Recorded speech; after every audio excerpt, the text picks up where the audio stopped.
Hi, this is Gerardo Valero transmitting from my hometown of Mexico City. Today I'm going to talk to you about Apocalypto, a movie that was mostly shot here in this country, about the end of a civilization, set in a world we've never really seen depicted in a Hollywood movie like this before. We live in times when every action movie, every chase scene, every bit of dialogue we hear in cinemas starts to sound the same all over again. Apocalypto has some common elements with other movies, but I don't think I've ever seen such a kinetic action film like this before. Certainly not one placed in this kind of setting, and that's why I want to recommend it to you. Now, the reason Apocalypto worked so well for me was that at least 1 hour before the great chase began, the movie had already taken its time in order to introduce us to the characters and their dilemmas, which at first seem very different from ours, but maybe they aren't. And they like to bust each other's chops, they have trouble with their mother-in-laws, they have concerns about their father's opinions, and what have you. We also identify several traits from the Mayan civilization, which at first seem ancient and far away from us, but maybe aren't so much.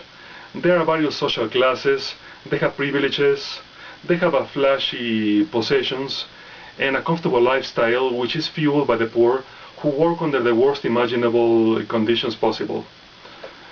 There's also the existence of populist leaders who have no qualms about sacrificing a few in order to distract the masses and keep themselves in power, blissfully unaware that the time is almost up. But above all, Apocalypto is one great action movie, in which finally somebody uses all the most modern filming techniques in order to put us in the middle of fantastic events, such as between a running man and a feline, between several men and a huge waterfall, between a whole tribe and the two sides of a violent river. Finally, a movie with no quick cuts, no headache-inducing shaky camera, no grainy film. Finally, a modern film in which the most modern filming techniques are used for the best.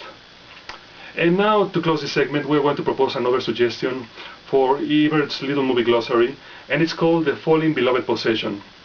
And that concerns when a movie shows a character carrying the whole time his beloved possession, and at the end of the movie he dies, there will always be a shot of the hand and the possession, in which the character will drop his possession to a camera that's placed always at ground level, always in slow motion.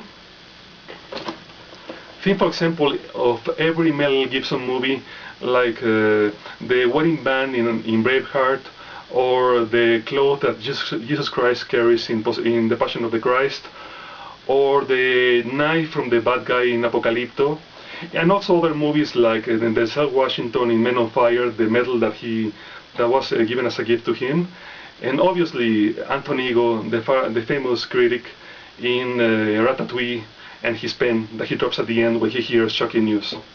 Anyway, don't forget to listen to Roger's new Foreign Correspondents, which made the debut in the past few days and which are, in my opinion, just great. Thanks again. Until the next time, El balcón está cerrado.